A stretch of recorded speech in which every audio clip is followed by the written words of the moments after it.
So, I finally getting to see and hear Danny talk about his setup. This is a toolkit rundown by Danny Carey from Tool. Alright, now I'm excited for this because I've been searching for something like this, but I never really found a video that is more like this, where he's talking about his setup and what's not and all that. Alright, so we're about to check this out. We're about to see what it do. We're about to see how Danny do.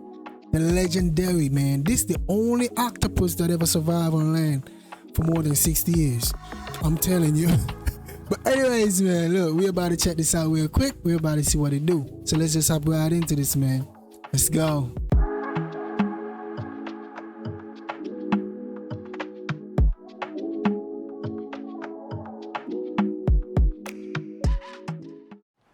David Frangioni, the modern That's drummer, the man, the legendary octopus. An extraordinary drum kit, drum arsenal. Danny Carey, welcome.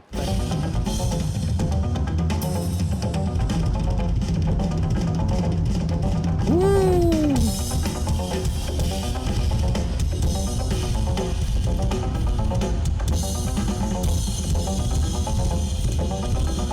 Okay, Danny.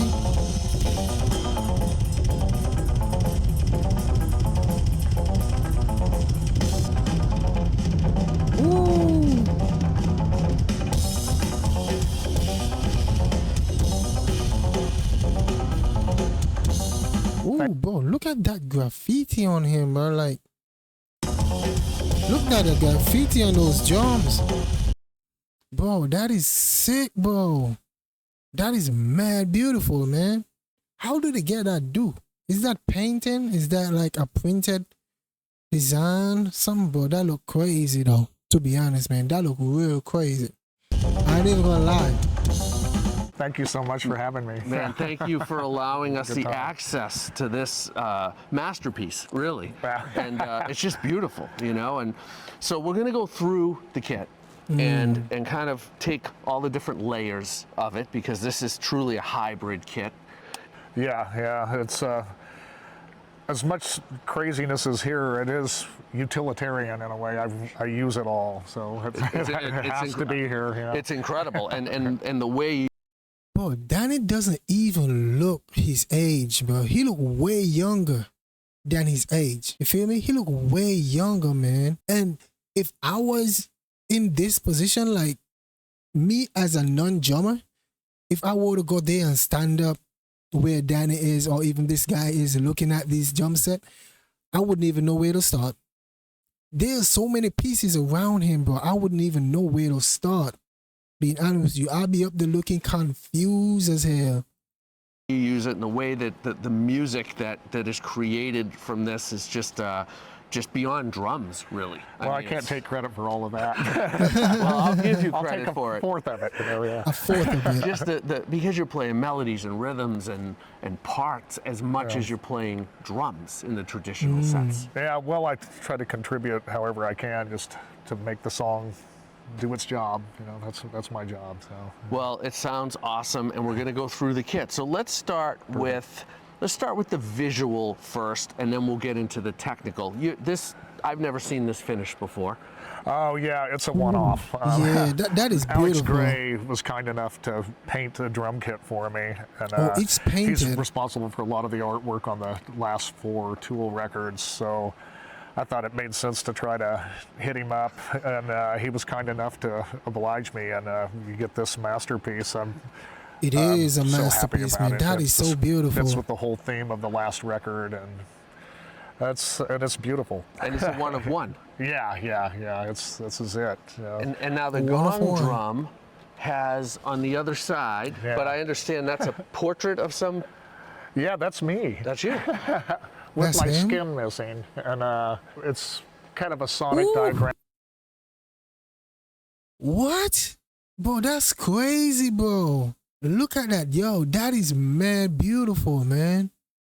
That definitely look like Danny for real. I could see like the native, the sound of the earth going into my ear and then going into my brain and coming out. Awesome. That's and awesome, that's, man. that's Alex Gray. That's yeah, well that's all thought for. Alex Gray. Yeah, the whole kit. Wow, awesome. And did he do? What about Well, actually, this? these were my design. Actually, and my buddy Ryan McClement helped me with this. You know, it's kind of more astrological and cosmic symbols for my Again, birth and custom. stuff. Yeah, so, yeah, Custom these for are electronics. the only ones that exist. Yeah. So Wow. that symbol So look you like got the symbol 7 in of the them. roof that we saw I earlier. have 20, but I use 20. 7 in this kit. You know. Okay, gotcha. And a couple of pedals on the ground that also trigger battery that I run through a Mac laptop right here. That way I can have different sounds on all these pads for each song that we perform. So let's talk about the pads. Okay. Who makes the pads? Mandala pads, Synesthesia is the name of the company. My friend Vincent DeFranco made these. These are actually a prototype, but he is selling them, like kind of a different version of them. They're more of a standalone one-off pad, but you can make them work with each other and stuff. But these That's all beautiful. go to one brain that plugs into my computer. And they, what I understand from Joe is that they connect via CAT. Yeah. Cat So 5, they're and then an interface breaks it out to MIDI over USB, Right. and then it triggers battery as the sound source. correct, and that gets It's a rid of lot of setup. a lot of the latency by going the cat cables. And it's multi-zone.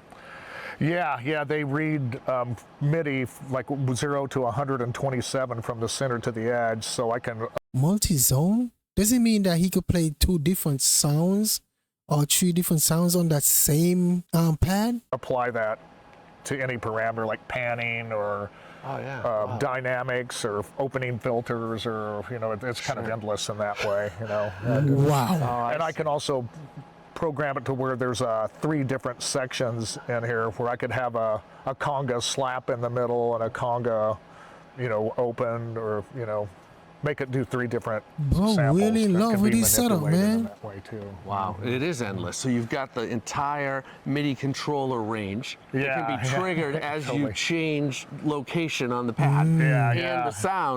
the samples can change in basically 3 zones. Yeah, And a then lot the of time I use dynamics. 2 because it's pretty difficult to really hit that small Yeah, of a especially thing. at a live show. But so normally I will have like 1 sound here and then use this for the end. It works really well for bongos and congas and like Oh, African wow. drums and stuff, because a lot of time you'll get a slap or a open two sounds. And how about the rim? That's another sound? It's beautiful. I don't really use the rim much on this one. There's one that's like kind of set up. I use more like a snare pad, the number 2 here. And that one, I every once in a while I could use some rims on it or something. But I pretty much just play the surfaces because it's much more interface, controllable. And then you have the wave Makes drum. sense. Yeah, the original old wave classic. drum, That right? was from the early '90s, I believe.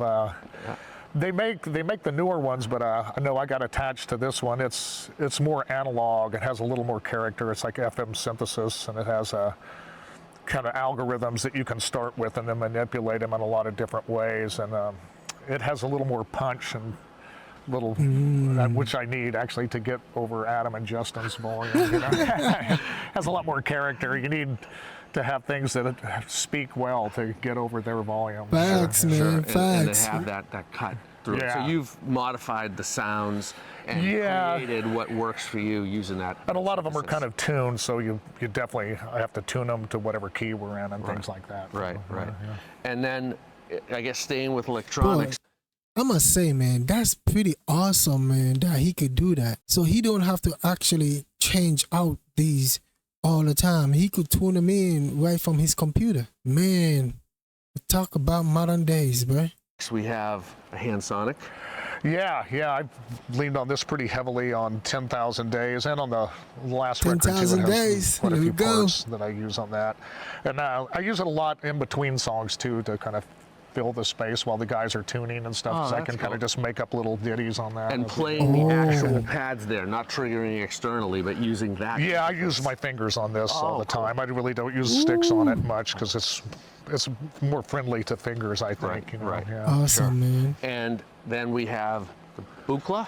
Yeah, Buchla Marimba Lumina. This is These are tough to come Buchla by. these are rare. Yeah, I think there's Is that what 10 you or just said? 12 or something. It's some ridiculously low number. What kind of name is I that? saw one at a NAMM show or something ages ago, and I always wanted one, and I called Don Buchla, and he had quit making them, but he said, well, I might have damn, enough parts in my Bluka. garage So to put one more that together. name so this comes is from the last person who one. made You it. got the last serial number. that's Oh, it, that's the most collectible too. Yeah. The first and the last. Yeah, they're collectible anyway. Yeah, but they I got are, really but- lucky. but It was the really last kind one. of him to do that for me. But why do he got so many lucky things in his setup, man? He got so many of the original and the only one in his setup. Wow, and it holds up on the road. Yeah, so far we have a really nice case for it, of course. Yeah. But yeah, it's pretty durable. There's not too much to go wrong with it. I mean, Are the sounds inside or are you triggering? it has internal sounds, but I've been running it through a virus that I have a little Oh, I rack see. mount unit here. Okay, so that's for the Because I just use it pretty much for one or two melodies on this tour, so it's That's I'm awesome, not getting man. the value What out of it tour was really on this? this run, but it looks very cool. Oh, you it's know? super cool. And it sounds great when you What play tour it. was Yeah, this it's a they were great playing on, instrument. man? We have the Yeah, the good Octopad. old Octopad. Yep, Yeah, SPD30. Yeah, this was more of one of the last things I added to the kit actually, but I used it for an intro on one of our tunes, and here it is, and it's great. Again, I kind of use it. It's really similar to the Hand Sonic, you know, just for filler and embellishments in between tunes. And Quick whatnot. access to just sounds Yeah, that it's you want great to play. that way. Yeah, yeah. That's and are you awesome, using the man. sounds internal to it? You're not triggering? Yeah, I'm So just everything's using what's in there. Yeah. Or whatever you've loaded and programmed. Yeah, my own sounds I pretty much stick to the laptop because I can load mega samples Sure. and stuff and play them on here. I'm pretty much with these, other than tuning and tweaking the sounds a little bit. Sure. That's sure. awesome, And then we man. have something that you don't see in a drummer rig very often. What is it? Especially the way that you play it. We have a modular Euro rack, essentially. Euro rack, And so modular what's the Euro idea rack. behind this? Well, Bro, I'm confused just looking at this, man. I'll be honest with you. Look at all those wires all over the place, man. I mean, to me, they look like they're all over the place, but they're correctly placed by him. That's how he's supposed to be. That's how he wanted to be. I can't change no wire there because I don't know nothing about that.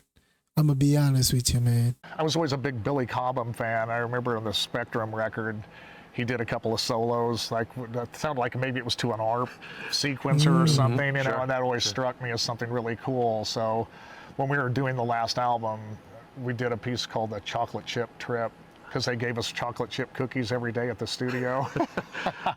Do we have that in common too? Yeah. That we love chocolate chip cookies? Yeah. So, yeah, it was kind of my ode to the Spectrum album, I guess, and Billy, because he's such one of my heroes. And but yeah, it's pretty much just straight ahead synthesizer filters and things that Peter Grenader Straight and ahead? Kevin Key from Skinny Puppy made these. Boy, I'm lost.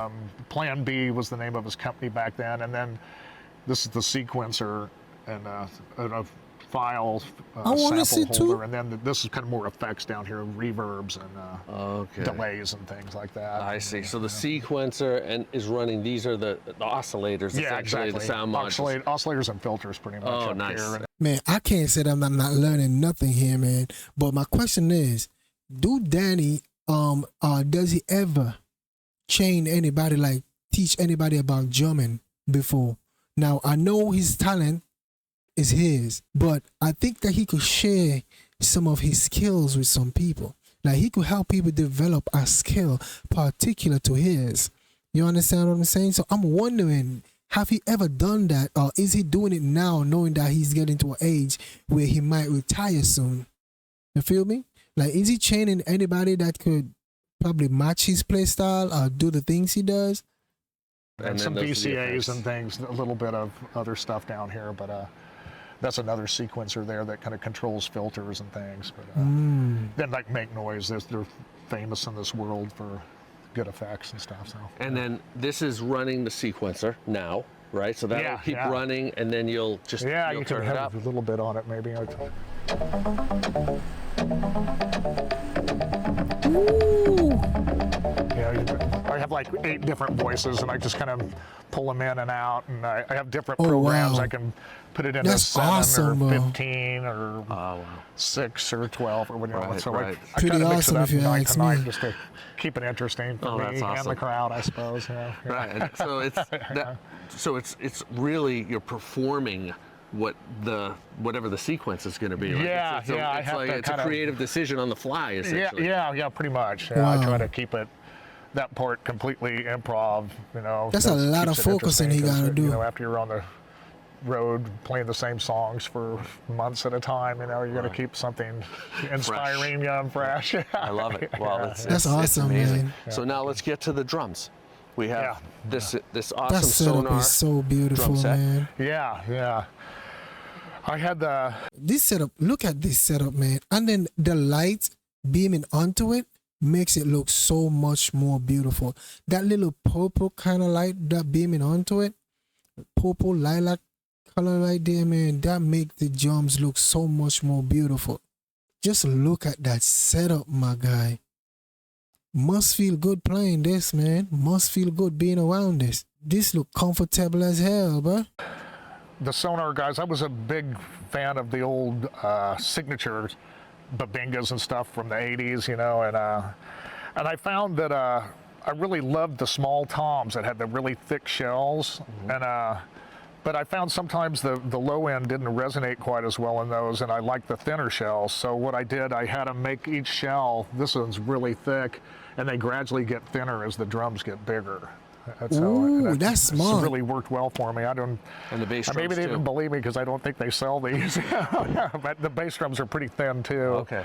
And I use a 22 on the right and a 24 on the left. Oh, okay. I see. I always tuned the left one lower just because it kind of made more sense to me when I was doing double bass stuff. But then it also has another advantage because you know, the toms get bigger, so I don't have to raise stuff up as high when the drums get bigger. You know, this one's lower, so it was really convenient. yeah, that's true. That's pretty awesome, man. And this is SQ2? What are the shell types? Yeah, close to it, but you know, it's been, you know, like I said, they don't really sell these shells, but So these are really custom. yeah. I really loved when they came out with the vintage lugs, kind of like the really old ones from the 60s and stuff. Yeah, so they I had almost them look put like those the old lugs on 'em. Slingerland. Yeah, that's the cool. old teardrops. You Yeah, know, so yeah. I really was. Oh, so everything is just kind really of sleek, you know. custom. Bro, Yeah, this setup yeah. And is how so about the snare drum? beautiful, man. The snare drums, the HLD 590, they made those back, I think about the same time they came out with the real heavy signature stuff. It's like they're Pretty rare though.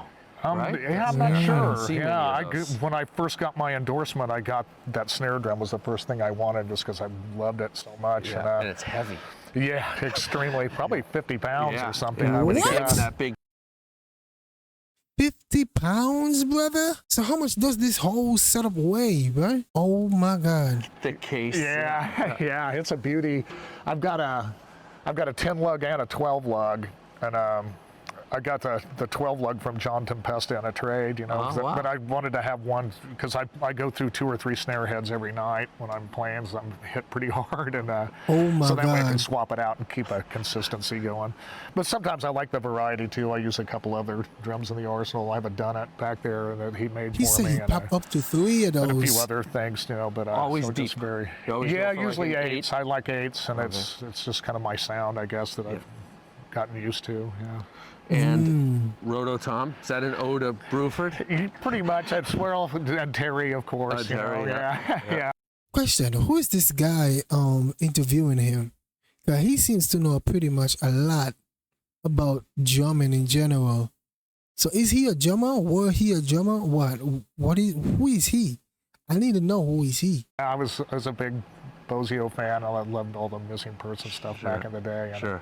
UK and all that stuff, you know. But Look at that, bro. yeah, I was So using 2 or 3 beautiful. of them up here for a while instead of the racks because I kind of like the clean cut that they had, but I like the beef of the floor This toms. is so but, beautiful, man. just for I kind of wanted to get a heavier sound going, so I put in the real toms now and just have the one roto because I would like that timbre for certain things. I use it kind of like a timbale in some ways. That's why I have the really thin head on it. I see. And give it that cut, you know. Oh, okay. I found if I use the thicker head on it, it just kind of sounds more similar to a regular tom, and I didn't really want that. Bro, Danny So it is have a so different smart, texture, man. you know. It's really like Danny is this so smart. as the core kit, and Yeah, the Roto, that's more of an embellishment. Right, yeah. I see. You Awesome. got, like these or, you know, the pads or something. Right, you know, right. yeah. And then on the cymbal setup, we have your signature ride, Yeah, and that's a 22. Yeah, 22. It's pretty heavy, and it was kind of like a dry heavy 22, but I made a few changes. They hammered it differently, and the bells a little different. And the purple actually changes the sound to it, dries it up a little more, so it's a little more sticky. Okay. I usually don't ride hitting the shaft of the stick on it. It's all pretty much bead and bell to make it more articulate. Right. That's just kind of my sound, I Ooh, suppose. that's nice. Right. So that way you get a lot of detail from it, and it cuts through the amplification. Yeah, that's the goal, to try to get through the volume up there. Yeah, for sure. And there's a lot of nuanced cymbals, considering how loud that you're all the little, again, you and I have talked about this a lot, like our influence by Carl Palmer, some of these greats, where he did that, like one of the, in Bruford, like some of the first guys to do it. You've taken Stewart definitely was a big him. Stuart, where do I hear that name before, man? Was Stuart the drummer too? I heard that name before. I don't know if he's from a Tool album. I don't know if it was along the line with some Tool thing that I was checking out, but I swear I heard that name before, Stuart. So was he a drummer or something like that back in the day? Or is he still around? I don't know, but I heard that name before though. And Stuart, him put in that way. You've taken it to a very unique, you've made it your own, and I love that. Indeed, he did made it his own. And they're everywhere, basically, around the kit. Yeah, I just kind of figure I'd use the space since it's at a premium. So rather than hitting the bell on these, I use the bell a lot on the ride, but it's just kind of more interesting textures that I could add by throwing little things on top of them. So for fills and to potentially sometimes drive a tune. Sure, yeah, but mainly for colors, when the song needs Oh it. my God, bro.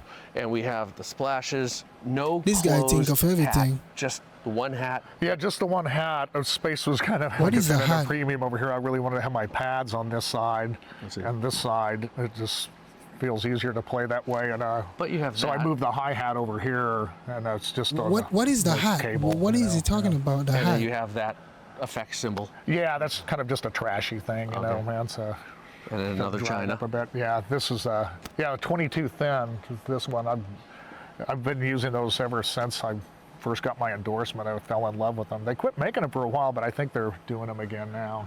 Maybe. Oh wow. Maybe by demand. Hopefully people will. I hope I help them out that way. I'm sure. I'm sure. Then I have the Novo China on this side. That's an extremely loud cymbal. Okay.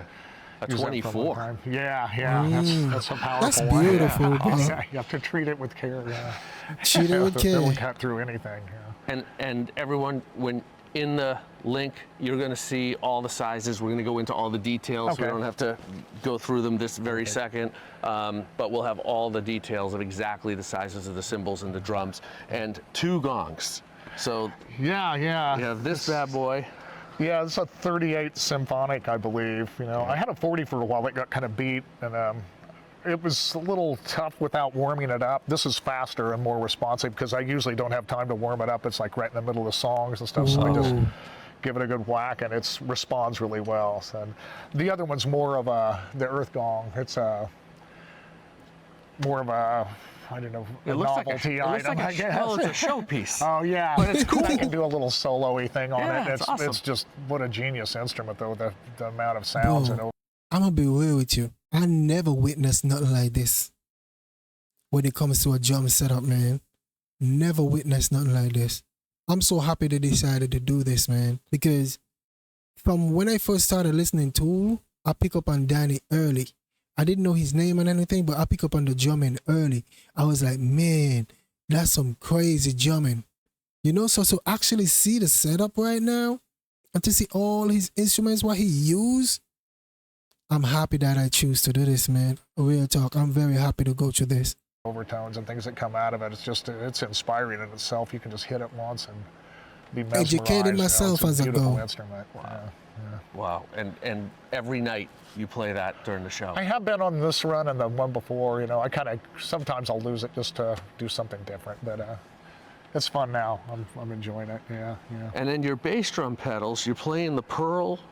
Yeah, the pedals. old Eliminators. Yeah. Oh, yeah, okay. Those are the Eliminators. Yeah. Okay. Back when I first started playing, I had Sonar pedals. I don't know if they were signature ones, but they had kind of a really extreme offset cam. And I got so used to that when I tried to use a pedal that didn't have cam, it just didn't feel right. So these have the interchangeable little cams you can put on them, and I found the one I like. I think I'm using the blue ones. And double chain. Yeah, chain yeah, drive, yeah. and the beater's way back, almost Yeah. parallel. But the spring is really, really almost zero tension. You know, like when it's resting, you I can see see. that it's almost nothing there. So it doesn't fight me too hard. But I like having that amount of whip. You know, it gives me more volume because I can when you swing the pedal that hard. You know, and I like these bigger that's Danmars on them because beautiful. they seem to generate a little more low end with the flam slam. They make a great beater, Denmark. Yeah. I snapped some of them for a while, and then I think they beefed them up. Yeah, they beefed them up or something. I broke 2 or 3. Bro, you could tell Danny be going in hard on his drums, man. He be having to change things that he be broken all the time. And in his action, in his body language when he's drumming, from the one that I checked out before, like you could actually see him putting in the strength and power in it, man. Actually really going in on it. So to hear him say that, yeah, I broke a few, I believe. I do believe. I think they use hardened steel now or something. I don't think anybody could break those, you know. Yeah. Well, anything else we should know about the kit? We have your Vic Firth sticks. Yeah, good old Vic. You know, man, I designed that with them ages ago, and it's doing really well. You know, yeah. It has a little bit of a handle in there, so you can see that. So it kind of feels good on your hand. Like if your hands get really sweaty, you can still hang on for dear life, you know? Sure. But yeah, he said dear life. It's kind of neat by cutting that down a little bit. It transferred more of the weight out front, so it has kind of a nice leverage to it. And it's working for me, you know. Yeah. Anything else we should cover on the kit? God, I think that about does it. Yeah. This is an incredible kit. Before I do our outro, can you take a spin around the kit for a second? I'm not warmed up, but maybe just something like that. And trigger some of the electronics. Oh my God, he really want to hear Danny play something.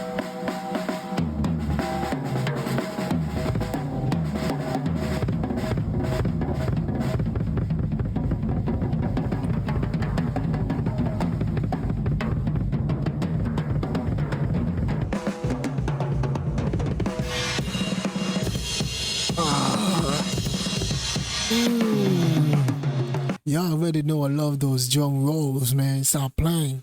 Y'all already know I love those drum rolls, man. Ooh, right here.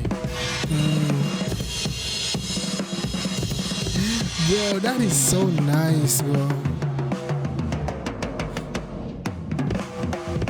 That is so nice. I guess we can do a little pads, huh?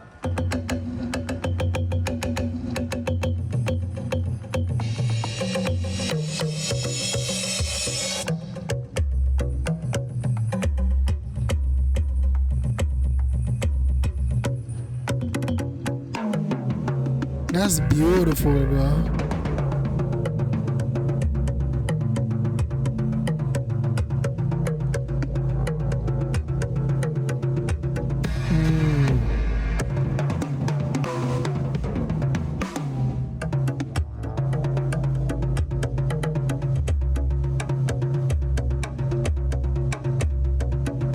So those are what he been hitting when I be asking, man, what is that African drum sound in there? What is he using to make that?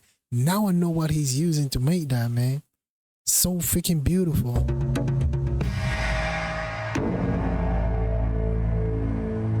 Awesome, man. There you go. Bro, Danny doesn't look his age, man. Freaking awesome, man. It sounds just so great. Yeah, I got nice It monitors. really do sound The great. sounds just in playing is Well, thanks. not warmed up. Yeah. I was about to say the same thing. He plays so well and he's not warmed up, man. Imagine being a beast. Wow. Thank you, everybody. Thank you, Danny Carey. You're more Thank than you so welcome. much, man. It's always you, great sir. to see you. It's a pleasure. Yeah, Man, thanks. and this is an incredible rig. Check out all the info in the link below, and you're going to see all the details about the kit, and we're very grateful for this opportunity. Thank you to everyone on the Tool team who made this possible, and especially for your just being so gracious and sharing this with all the Facts. drummers out there. You're an inspiration, and this is just fantastic. Yeah, I'm really lucky. I have Joe, Paul, and Tim taking care of me. They've been with me a long time, and they're great guys. I had the privilege of make it all them. possible. Great. Wow. Carey, thank you, sir. modern drummer. Thank you, everybody. Thank you, Modern guys. drummer, man. Yo, I appreciate this so much, man. I can't tell you guys how thankful I am that I actually get the opportunity to listen to this or even watch Danny talk about his setup, man. I've been wondering why certain sounds that he make been coming from, and now I know. This educate me a lot more. You know, it may be a small video, but it really educate me a lot on his drum setup, especially. All right, but hey, hope you guys enjoy this, and you already know I'm gonna catch you in the next one, man. So y'all stay safe, y'all be happy, and y'all stay peaceful. All right, we out. Peace.